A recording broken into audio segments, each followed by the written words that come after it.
जैसा कि last episode में हम लोगों ने देखा था कि मेंगलियार और योंगफे उन दोनों के बीच में काफ़ी खतरनाक लड़ाई हुई थी क्योंकि योंगफे उसे मारने के लिए गया था, मगर वहां पर मेंगलियार ने पहले ही उसे मारने के लिए अपना प्लान बनाया हुआ था। दोनों के बीच में काफ़ी खतरनाक लड़ाई होती है और उसमें मेंगलियार अपने 5th लेवल में आ जाती है और योंगफे पर काफ़ी भारी पड़ने लगती है। योंगफे ये देखते ही वो कुछ टाइम के लिए उससे दूरी बनाने की कोशिश करता है। जब मेंगलियार दोबारा से अपने नॉर्मल फॉर्म में आ जाती है तो उस वक्त वो उसे मारने की कोशिश करता है, तो मेंगलियार फिर वहाँ से भागने की कोशिश करती है, मगर योंगफा उसका पीछा करता है, यहाँ तक कि वो पानी के अंदर भी उसे नहीं छोड़ता।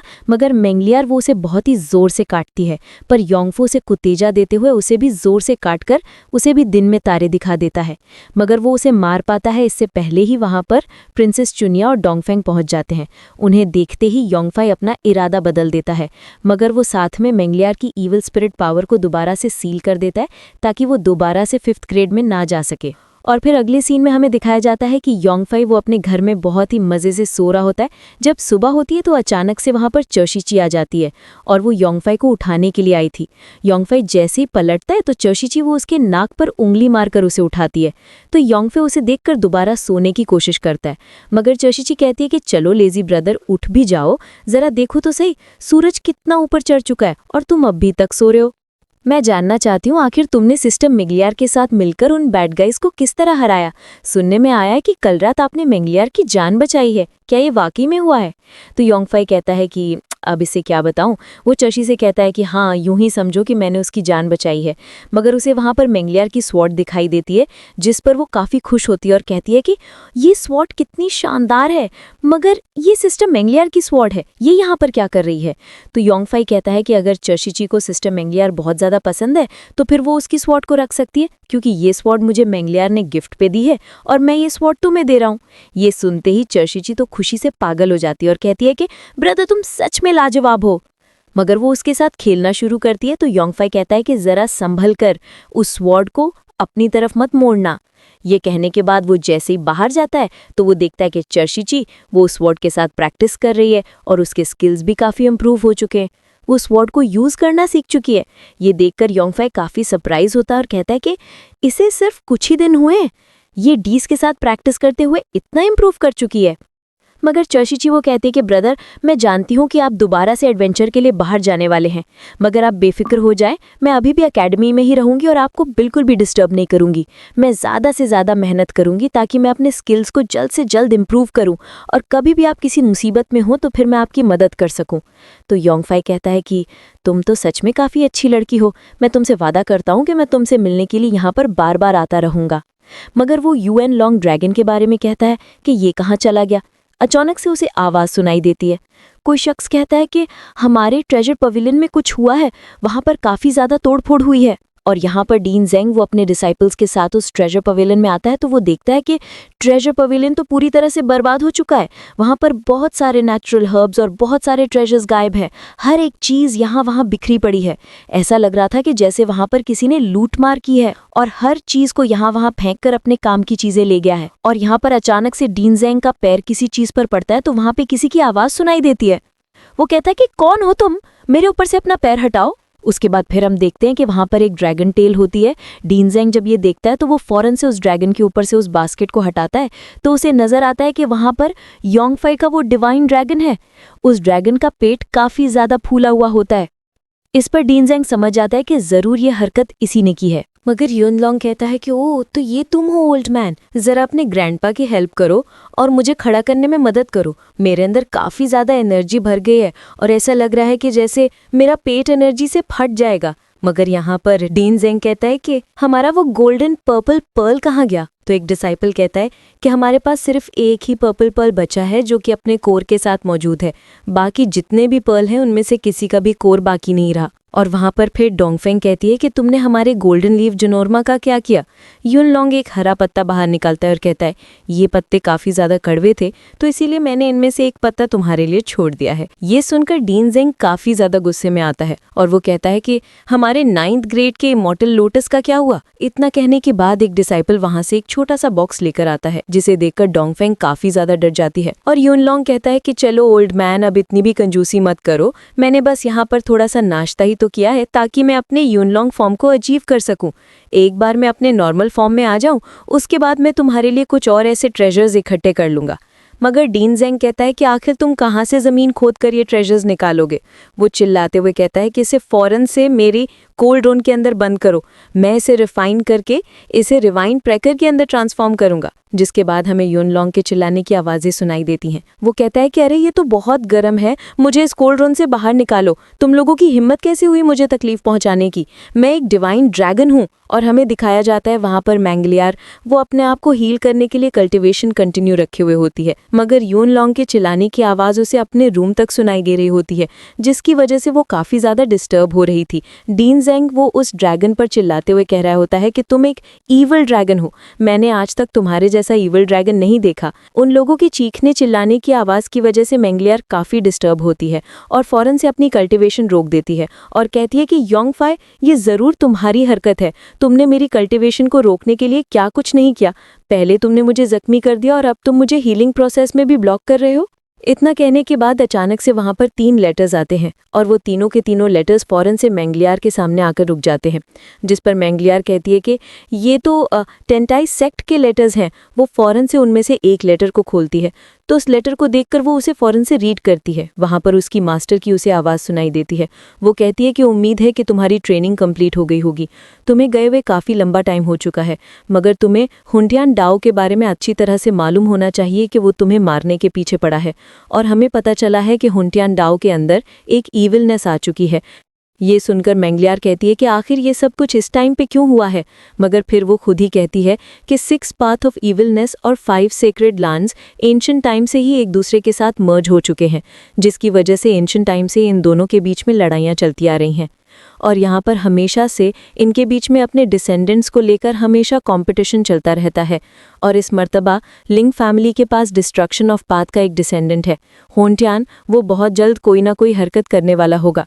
इतना कहने की ही देर थी कि वहाँ पर मौजूद एक लेटर वो अपने आप ही फटना शुरू हो जाता है, जिस पर मैंगलियार फौरन से वहाँ से पीछे हटती है और अपना वो दूसरा लेटर खींचकर अपनी तरफ ले आती है, जिसके बाद वहाँ पर एक ज़ोरदार धमाका होता है और मैंगलियार अपने सामने एक शील्ड बना लेती है।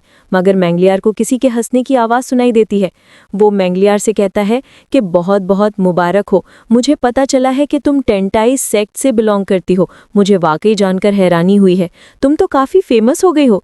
तुम्हारे लिए बेहतर यही है कि तुम्हें बहुत जल्द अपने लिए एक अच्छा सा हस्बैंड तलाश कर लेना चाहिए और उम्मीद है कि तुम अपने लिए एक सेंट को ही चुनोगी। अगर तुम मुझ तक पहुंचना चाहती हो तो तुम्हें सिटी ऑफ फ्रीडम में आना होगा। ये सुनने के बाद मैंगलियार कहती है इसका मतलब ये है कि ये लेटर होंटियार ने खुद से लिखा है। ये कहती है वो वहाँ पे मौजूद उन सारे के सारे छोटे छोटे पेपर के पीसेस को इकट्ठा करना शुरू कर देती है और उन्हें दोबारा से एक शेप में ले आती है, जिसके बाद वो उन्हें मरोड़ सरोड़ कर पूरी तरह से जलाकर राख कर देती है ताकि वो पेपर किसी और को ना मिले।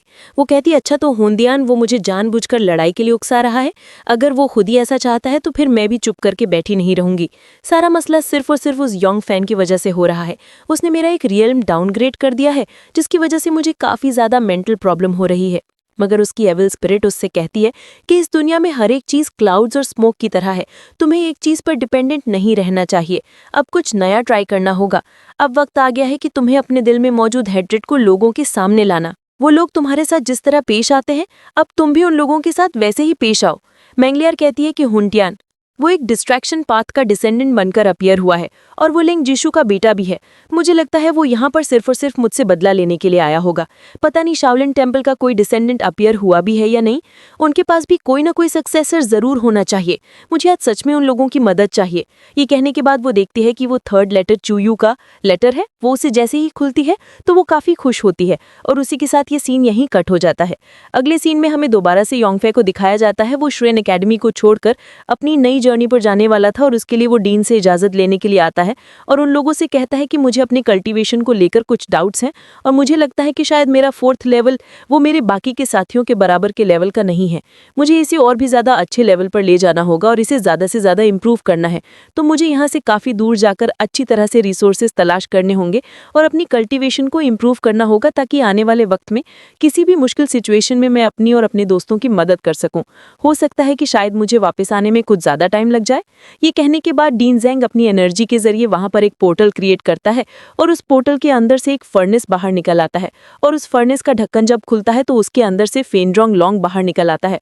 उसकी हालत काफी ज्यादा खराब हो चुकी होती है। ऐसा लग रहा था कि जैसे डीन ज़ेंग ने अपना सारा गुस्सा उसके ऊपर निकाल दिया है और उसे फर्नेस में पका पका कर तंदूरी चिकन बना दिया है।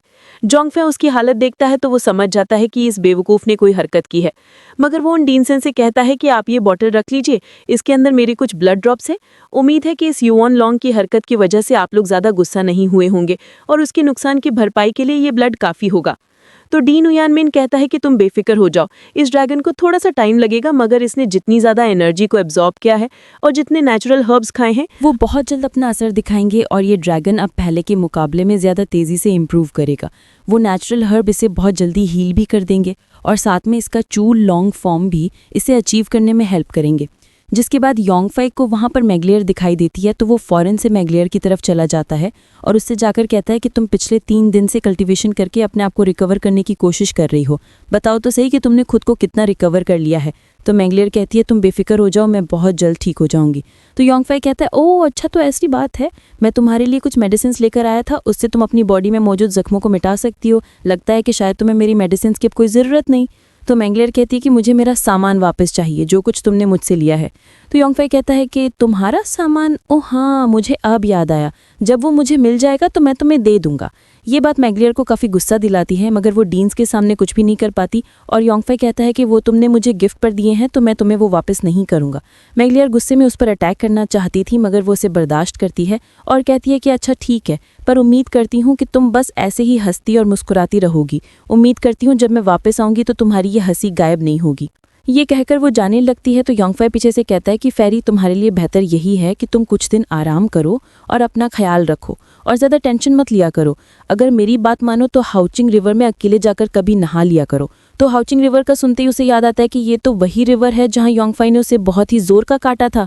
ये मेमोरी उसे और भी ज़्यादा गुस्सा दिला रही होती है और वो अपने गुस्से को कंट्रोल नहीं कर पा रही थी, जिसके बाद वो फ़ौरन से अपना वो लोटस बाहर निकालती है और उसके ऊपर खड़ी होकर उन डीन से कहती है कि मैं अब जाना चाहती हूँ, प्लीज़ मुझे इजाज़त दीजिए। डीन्स उसे परमिशन देते हैं तो मैग्लियर फ़ौरन से वहाँ से चली जाती है और योंगफाई कहता है ऐसा लग रहा है कि मैग्लियर वो किसी लंबी जर्नी पर जा रही है। डोंगचू किंगडम और टेंटाई सेक्ट वो एक दूसरे के बेहद क्लोज हैं और प्रिंसेस चू वो भी एक आउटर डिसाइपल है। इतने में वहाँ पर लोंगजी आती है और वो योंगफाई से कहती है कि तुम्हें मेरे साथ डोंगचू किंगडम में चलना चाहिए, वहाँ पर कुछ चेंजेस हुई हैं तो मैं वो चलकर देखनी चाहिए। हमें दिखाया जाता है कि डोंगचू किंगडम में कुछ सोल्जर्स वो राघरा दे रहे होते हैं तो अचानक से फिर वहाँ पर कुछ हलचल होती है और वो पूरा पैलेस हिलने लगता है। देखते ही देखते ज़मीन से ज़ोरदार एनर्जी निकलती है कि वो सारे ही लोग डर के मारे हिल जाते हैं और वो एनर्जी सीधा ऊपर आसमान में जाकर फैल जाती है। हमें दिखाया जाता है कि वो एनर्जी इतनी ज़्यादा होती है कि दूर दूर से लोग उसे देख रहे होते हैं और उस एनर्जी को देखकर वो लोग समझ रहे थे कि शायद ये कोई गॉड की ब्लेसिंग है और उस लाइट की वजह से वहाँ पर वो नज़ारा और भी ज़्यादा खूबसूरत हो जाता है, जिसकी वजह से सारे ही लोग घरों से बाहर आकर उसे देखने लगते हैं और उसके सामने प्रे करते हुए गॉड से कहते हैं कि प्लीज़ हमें भी अपनी ब्लेसिंग दीजिए। मगर जब चू किंगडम का वो एम्परर बाहर आता है तो वो अपने एक एंसेस्टर से कहता है कि ज़रा बताइए तो सही, क्या ये कोई गॉड ब्लेसिंग है? तो वो ओल्ड मास्टर कहता है कि तुम भी एक कल्टीवेटर हो, तुम्हें भी इस एनर्जी को देखकर अपने अंदर एक डर महसूस हो रहा होगा, तुम्हारा दिल भी काफ़ी ज़ोर से धड़क रहा होगा, मैं तुम्हारे चेहरे पर एक डर देख पा रहा हूँ। ये चीज़ बाकी लोगों के लिए ज़रूर एक ब्लेसिंग हो सकती है, बस डिपेंड करता है कि ये एनर्जी किसके लिए ब्लेसिंग है और किसके लिए एक बर्बादी है। इतना कहते हुए वो वहाँ पे मौजूद कुछ सोल्जर्स पर एक अटैक करते हुए उन लोगों को वहीं ख़त्म कर देता है। मगर वहाँ पे मौजूद वो प्रिंसेस कहती हैं कि हमें दिखाइए कि आप क्या बताना चाहते हैं, हमें शायद मदद की ज़रूरत है। तो वो एंसेस्टर कहता है कि नहीं, तुम्हें नहीं बल्कि इन बेवकूफ़ वॉरियर्स को मदद की ज़रूरत है, क्योंकि बहुत जल्द कोई ऐसी चीज़ अपीयर होने वाली है जो कि शायद इन लोगों ने अपनी लाइफ में कभी देखी भी नहीं होगी। बहुत जल्द इस शहर में एक बहुत बड़ी तबाही आने वाली है। इतना कहने के बाद हमें चू किंगडम के नीचे दिखाया जाता है कि वहाँ पे एक स्पेस होता है और वहाँ अलग से ही एक इमॉर्टल बॉडी मौजूद होती है जो कि ब्लड पावर को अब्जॉर्ब कर रही होती है, जिसकी वजह से उस इमॉर्टल बॉडी के सिर पे लगी हुई सोड वो अपने आप ही बाहर निकलना शुरू हो जाती है और देखते ही देखते उसके अंदर दोबारा से जान आती है और उसकी आंखें भी खुल जाती हैं। और अगले सीन में हमें दिखाया जाता है कि योंगफाई वो अपने साथियों के साथ एक कैरेज में कहीं जा रहा होता है। वहाँ पर अचानक से पीछे से कुछ घुड़सवार आते हैं और वो फौरन से उन लोगों से निकलते हुए आगे की तरफ चले जाते हैं, जिस पर एक वॉरियर वो अपने साथियों से कहता है कि तुम लोग जरा होशियार रहा करो, अगर हमारे लोगों पर अचानक से कहीं से भी हमला हुआ तो फिर तुम लोगों की खैर नहीं होगी। हमारे पास इस वक्त ब्रदर ग्वान हाओ के स्पेशल गेस्ट हैं, इसलिए गलती की कोई भी गुंजाइश नहीं, बल्कि 1 मिनट के लिए भी मत छपकना। जिसके बाद हम लोग उस कैरेज के अंदर योंगफाई को देखते हैं।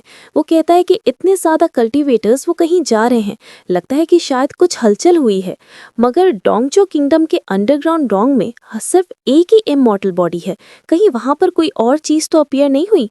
क्या वहाँ पर कोई और भी ऐसी छुपी हुई जगह है जिसके बारे में मुझे नहीं मालूम? वो लोंगजी से कहता है कि तुम मुझसे कुछ कहना चाहती थी क्या? अचानक से वो कैरेज वहीं पे ही रुक जाता है, जिसकी वजह से उन लोगों को एक झटका सा लगता है और वो लोग देखते हैं कि बाहर से कुछ और वॉरियर्स घोड़ों पर उन लोगों के सामने से गुजरे थे, जिसकी वजह से वो लोग काफी ज्यादा अनकंफर्टेबल हो गए थे। और उन घोड़सवारों में एक वॉरियर वो फौरन से उन लोगों के सामने आकर खड़ा हो जाता है और उस लड़की यानी कि लोंगजी को देखकर वो उसकी खूबसूरती का दीवाना हो जाता है और कहता है कि ब्यूटीफुल लेडी, मुझे माफ करना, शायद मैंने तुम्हें डिस्टर्ब कर दिया है। योंगफाई उसके घोड़े को देखता है तो वो कहता है, अच्छा तो ये एक यूनिकॉर्न है। और वो वॉरियर जैसे ही उन लोगों के करीब आता है तो वो लोग अपनी तलवारें निकाल लेते हैं, मगर वो पर्पल हेयर वाला वॉरियर उन लोगों से माफी मांगता है और कहता है कि आप लोगों को डिस्टर्ब करने के लिए माफी चाहता हूँ। मैंने आप लोगों के साथ जो कुछ किया उसका हर्जाना मैं अभी के अभी कर देता हूँ। ये कहते ही वो फौरन से एक आइस लोटस क्रिएट कर लेता है और वो लोंगजी को देते हुए कहता है कि ये मेरे डिस्टर्ब करने की भरपाई है। मगर यहाँ पर लोंगजी उसे देखकर काफी सरप्राइज होती है, उसे लगा कि शायद ये ब्रदर कैंगलोंग है। और वो पर्पल हेयर वाला वॉरियर कहता है कि लेडी तुम इतनी उदास क्यों हो? मगर उसके उस लोटस को देखकर योंगफाई को शक होता है कि शायद इसमें कुछ प्रॉब्लम है। वो वॉरियर जैसे ही वो व्हाइट लोटस लोंगजी को दे रहा होता है तो योंगफाई उसका फौरन से हाथ रोक लेता है और कहता है कि जब कोई गिफ्ट देना हो तो प्लीज जरा दूर से दिया करो, इतना नजदीक आने की कोई जरूरत नहीं। लोंगजी से कहता है कि इसके लिए इतना सोचो मत, ये कैंगलोंग नहीं है। और वो उस वॉरियर से भी कहता है कि तुम जरा दूरी बनाकर रहो, क्योंकि शायद तुम नहीं जानते कि हम लोग किस मूड में हैं। मगर वो वॉरियर दोबारा से लोंगजी से कहता है कि मुझे माफ करना, मैं शायद कुछ ज्यादा ही रूड बिहेव बात कर रहा हूँ, मगर लगता है कि शायद हमारी किस्मत जुड़ी हुई है, इसलिए तो हम लोग मिले हैं। वैसे मेरा नाम कियल है, क्या मैं इस खूबसूरत लेडी का नाम जान सकता हूँ? तो लोंगजी वो उसे फौरन से अपना नाम बताते हुए कहती है, मेरा नाम लोंगजी है। ये सुनकर वो वॉरियर दोबारा से एक आइस लोटस क्रिएट करते हुए उसे लोंगजी को देता है और कहता है कि हम लोग दोबारा जब भी मिलेंगे तो मैं ये आइस लोटस दोबारा देखूंगा, अगर ये मेल्ट नहीं हुआ तो फिर मैं तुम्हें एक और व्हाइट आइस लोटस दूंगा जो कि कभी भी मेल्ट नहीं होगा। ये कहने के बाद वो उसी यूनिकॉर्न में बैठकर फौरन से वहां से चला जाता है और लोंगजी बस उसे देखते ही रह जाती है। मगर योंगफाई वो उसे देखता है कि ये लड़की तो इस लड़के पर फिदा हो गई है। वो उसे दोबारा बताता है कि ये ब्रदर कैंगलोंग नहीं है, ये जरूर उसका ही कोई हमशक्ल होगा। इसके स्किल्स को देखकर ऐसा लग रहा है कि ये कोई नॉर्मल इंसान। फिलहाल तो हमें यहाँ से चलना चाहिए, लगता है शायद तुम्हें आराम की जरूरत है। हम लोग यांगजिंग किंगडम में चलकर कुछ देर आराम करते हैं, मगर उससे पहले हमें पिंगपिंग सिटी से होकर गुजरना होगा। शायद वहाँ पे हमें कोई दिलचस्प चीज नजर आ जाए तो शायद हम लोग वहीं पे रेस्ट कर लेंगे। ये कहने के साथ ही ये सीन यहीं कट हो जाता है। अगले सीन में हमें दोबारा से एक रेस्टोरेंट का सीन दिखाया जाता है। वहाँ पर अचानक मेंगलियार अपीयर होती है और वो उस रेस्टोरेंट के दरवाजे पर खड़ी होती है। जैसे ही उसका दरवाजा खोलती है तो अंदर से एक सर्वेंट आता है और कहता है कि फेरी प्लीज अंदर आ जाइए। फेरी मेंगलियार वो अंदर जाती है तो वो देखती है कि वहां पर बहुत सारे लोग मौजूद हैं, मगर वो उस रेस्टोरेंट सर्वेंट से कहती है कि मेरे लिए सबसे अच्छा खाना लेकर आओ, मैं आज रात यहाँ पे रुकने वाली हूँ। हमें बताया जाता है कि मेंगलियार ने अपनी बॉडी को दोबारा से नरिश कर लिया है, जिसके बाद वो अब काफी इम्प्रूव कर चुकी है और वो ये जानती है कि जिस शख्स को वो ढूंढने के लिए आई है वो यहाँ पर मौजूद है। और इतने में अचानक वो सर्वेंट उसके लिए खाना लेकर आते हैं और उसे वहां पर सर्व करते हैं। मेंगलियार उस खाने को देखती है तो वो कहती है कि अच्छा तो ये लोग मुझे जहर देना चाहते हैं। वो उन लोगों से कहती है कि तुम लोग कम से कम पॉइजन की क्वालिटी ही कुछ अच्छी रख लेते। इतना कहने की देर थी कि वो डिसअपियर हो जाती है कि उसके आसपास मौजूद लोग वो फौरन से अपने वेपन्स उठाकर उस पर झपट पड़ते हैं, मगर मेंगलियार वो पलक झपकते ही उन लोगों पर इतने वार करती है कि उन लोगों को पता भी नहीं चलता और सारे ही चारोशानी चित हो जाती हैं। मगर वहां पर हुंतियान खुद से अपीयर होता है और वो कहता है कि तुम्हारे मरने का टाइम आ गया है। ये कहती वो इतना जोरदार वार करता है कि वो उस रेस्टोरेंट को ही उड़ाकर रख देता है, मगर मेंगलियार इस टैग से आराम से बच गई होती है। और हुंतियान उससे कहता है कि लेडी, मुझे पता है कि तुम टेंटाइसेक के लोग अपनी रेपुटेशन की वजह से जाने जाती हो, इसीलिए मैंने तुम्हें इस रेस्टोरेंट में बुलाकर यहाँ पर एक ट्रैप बिछाया था, मगर लगता है कि शायद तुम्हें मेरे जाल के बारे में पहले से कुछ पता था। मगर वो उसे कहता है कि तुमने मेरे लेटर को तो जरूर पढ़ा होगा, मुझे बताओ कि तुम इस बारे में क्या कहती हो। मगर मेंगलियार कहती है कि तुमने ना सिर्फ अपने मास्टर का सर शर्म से झुका दिया है, बल्कि तुम 6 इवल पाथ को ज्वाइन कर चुके हो, इसीलिए तुम्हारे साथ बात करना ही फजूल है। मगर हुंतियान हंसते हुए कहते कि मेरे मास्टर को मेरे ऊपर प्राउड होगा, एक मर्तबा मैं तुम्हें मार दूं तो उसके बाद सब कुछ नॉर्मल हो जाएगा। ये कहती वो फुल स्पीड के साथ अपना स्पीयर लेकर मैंगलियार की तरफ आगे बढ़ता है तो मैंगलियार वो अपने उन रिंग्स का इस्तेमाल करते हुए उसकी तरफ सारे रिंग्स को रिलीज करती है। तो हुंटियान अपने स्पीयर के जरिए उन सारे के सारे रिंग्स को रोकने की कोशिश करता है, मगर यहाँ पर मैंगलियार वो अपना वो जेड लोटस भी उसकी तरफ थ्रो करती है। तो हुंटियान उस जेड लोटस से टकराने की वजह से उसके प्रेशर को बर्दाश्त नहीं कर पाता और फौरन से पीछे चला जाता है और मैंगलियार को मारने के लिए अपने कुछ क्लोन्स क्रिएट करके उसके चारों तरफ से आकर उस पर हमला करता है। तो मैंगलियार वो उन लोगों को एक एक करके अच्छी तरह से डील करती है और उसके उन क्लोन्स को भी एक एक करके मारना शुरू कर देती है, मगर हमें दिखाया जाता है कि वो क्लोन्स आहिस्ता आहिस्ता उसके चारों तरफ करीब आते जा रही होती हैं और उससे जैसे ही घेर लेते हैं तो वो उसके ऊपर एक साथ टूट पड़ते हैं। मगर मैंगलियार वो कुछ लम्हे के लिए अपनी पावर को बढ़ाते हुए उन क्लोन्स पर इतने जोरदार वार करती है कि उन क्लोन्स को आइडिया ही नहीं होता कि कब कहाँ से इतने वार हुए और वो सारे ही टकनाचूर हो जाते हैं। मगर यहाँ पर हुंटियान की रियल बॉडी नहीं होती। हुंटियान पीछे से आकर मैंगलियार पर वार करने की कोशिश करता है तो मैंगलियार हुंटियान को आता हुए देखती है और उसे रोकने के लिए अपनी स्वॉर्ड को इस्तेमाल करती है, मगर उस अटैक की वजह से वहां पर इतना जोरदार धमाका हुआ था कि वो पूरा रेस्टोरेंट ही चकनाचूर हो गया था। और उसी के साथ ही ये एपिसोड भी यहीं पर ही एंड हो जाता है।